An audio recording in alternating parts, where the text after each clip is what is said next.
What is up, guys? J Rock Freak here. Welcome back to the Talking Puppy Podcast. Back with another review for you guys. This is take 3. I learned now that I can't minimize the video to read the names off. So, yeah, that's a thing, apparently. So this is take number 3. Welcome to the podcast again. Hope you guys are having a great week so far. Hope you guys have had a great weekend. Let's get started, and no more minimizing for me. Anyway, A3, Spring and Summer, it's an idol show, but not really an idol show. They're a theater troupe and not like singing idols. So it's in the same realm, like graphically wise, visually wise, it is.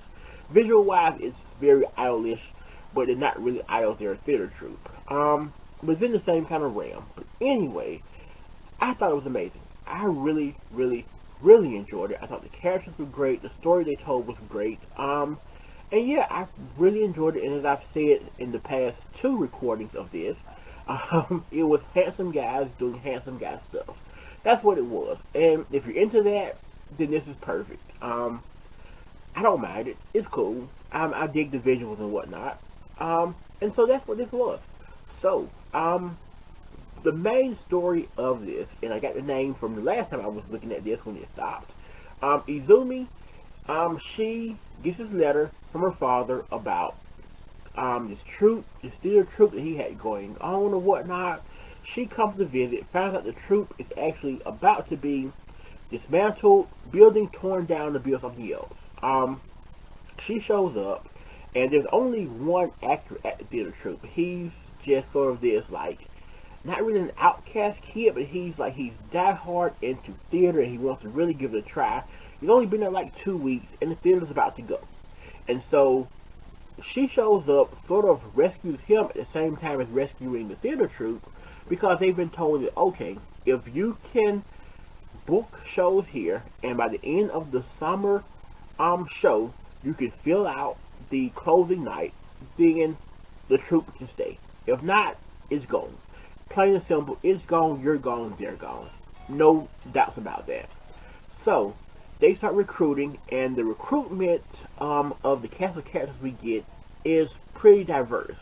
We get a former child actor, we get a businessman by day, gamer by night type of guy. We get a foreigner who is, if I'm not mistaken, he's either a foreign exchange student or either like some kind of foreign prince undercover, but we get him as well. We get your resident character of the guy who looks so much like a girl that he likes to wear women's clothing. You get him, and he's actually a very interesting character, because normally sometimes you see where the other male characters around him don't really put a second thought to him wearing women's clothing. It's just something he does. Nobody really thinks about it. You know, it may be even joke about it, like with I think about in Assassin's Creed Classroom where they, or maybe not, maybe I'm getting that wrong. Anyway, most male characters don't react to it. It's just sort of a thing that happens. In anime, it's sort of a thing that happens. But in this instance, there's 2 classmates of his who are these 2 twins who are very annoying, by the way. But their reaction to him dressing in women's clothing is a bit, they're not very receptive to it. They're very judgmental, very, borderline, like they can get a punch in the face, pretty much. Let's just put it that way. So it's a very diverse range of characters, and we just go through the process of them recruiting for spring first, so that they can get a show off the ground. They do the recruitment process. They're on the streets recruiting and doing all these things. There's one episode where the guy who's a businessman, they find him like hardcore gaming in his room, door closed, lights off, screen just blaring, and you almost think that he's crazy, because he goes into this like rage at them, and he almost dresses put an end to them. Let's just put it that way. And it's almost like, okay, where is this going to go? Because you don't know at that point what's his true dedication, because it almost feels like he's only there because he has a place to live, and you don't truly know at that point if he's even working or not, because you know he's a worker and then he games at night. But with that turn of events, it's almost like, okay, was he lying? Was he just here for a place to live, and is he just gambling all his money away? But we get sort of past that later on. And so yeah, and so you do the spring troop, and then they go on to the summer. They finally have to also recruit for summer. They start recruiting for summer, get in a different cast of characters. That way as well, we get in my guy who likes triangles, like legitimate triangles. Everything has to be triangle. He loves it. He's very kind of like quirky and weird, and he kind of just does stuff out of the blue, but he's very funny. And so we kind of go through the process of them just kind of learning to grow together and act together, and the different skill levels that each one has, and sort of learning to become as much a brotherhood as it is a theater troupe, and learn that like working for one goal is really can be successful if we all put in the same amount of work. No matter our backgrounds or differences, if we put in the work together, we can do it. And in between there, you get a few little random stories here and there. So there's one character who's on the track team. He can no longer run track. I believe he has a knee injury, I believe.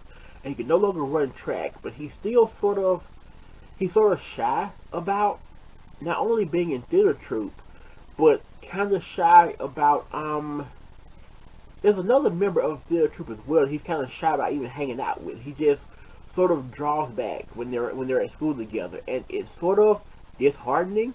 And then later on, you kind of see a progression of where it's like, okay, this is stupid. Why am I being this way? He even invites the track team to see their last performance, which is really cool as well. So yeah, you kind of go through the progressions of all of that, different character progression, different backgrounds. It's just a really thorough anime. I enjoyed it a lot more than I expected to enjoy it. I thought it was going to be just another, like I said, idolish type of anime, bright colors, handsome guys and handsome guy stuff. Get a little bit of comedy, but nothing deeper than that. But it actually is a lot deeper than that, and I really, really enjoyed it. I'm looking forward to starting up the next season of it, which I believe is fall and winter. I believe is what that is. So I'm going to jump into that. That'll be a review coming up probably next month. That should be the next review coming up. So look forward to that. But yeah, I don't want to go into too much detail. I don't want to spoil it. For anyone who hasn't seen it, I highly recommend it. It's a pretty easy watch. It is dubbed, so you can watch it that way. To be fair, I watched it on YouTube. So if you Google enough around YouTube, you'll find it, and you may even be able to find it where it's all connected together, like a bunch of episodes joined together at once. So that's how I watched it. I watched like episode 1 through 4 together, then like 9 through 10, and then like, or no, it was like 5 through 8, I believe, and then like 9 through 12. It's the easiest way to watch it. Honestly, it's just so much easier to just sit there and watch it for about an hour, knock everything out, and it's good to go. But the anime is dubbed, so you can turn it on in the background and have it playing that way as well. I highly recommend it. If you're into that kind of thing, I recommend it 100%. So yeah, that's pretty much it for my review / discussion of A3 Spring and Summer. I gave it a 10 out of 10. Honestly, I thought it was that good. I gave it a 10 out of 10. It's just enough character interaction and development and different backgrounds, and each one has their own personality. And for me, that kind of put it over the top. It was just a really, really solid anime. So yeah, that is it for this review / discussion. I'll be back next month with either a 12 Days of Anime video, which I'm not sure is happening or not, but 12 Days of Anime video, or another review of A3 fall and winter. So look forward to that video. Thank you guys for watching. As always, I really appreciate it. Doing it monthly has been a whole lot easier, and it's easier for me to get the videos out to you guys. So thank you guys for that. I really appreciate that. I noticed I got 1 or 2 new subscribers over the last couple of months, so thank you guys for subscribing to the channel. I really appreciate that as well. And so yeah, that's pretty much it for this video. So as always, you can hit the, well, not for much longer you can. I would say hit the thumbs up or hit thumbs down, but hey, no more thumbs down, so just hit that thumbs up button. I don't even know if that's going to be here or not either, but anyway, if you hate the video, just tell me in the comments, that's fine. If you like it, let me know as well. Hit the subscribe button, turn on the bell thingy for notifications. What else? Check out all the links below in the bottom down there. They'll all be there. And yeah, until next time, I'll be back with another video for you guys. So until next time, have a great week. Have a great rest of the month. Have a great Thanksgiving as well. And so yeah, until next time, I am out of here. Oh, if you're in the Georgia, Atlanta area, Atlanta Anime Day is also coming up this weekend. So that should be a lot of fun. I should be there at that. So yeah, until next time, Maho out.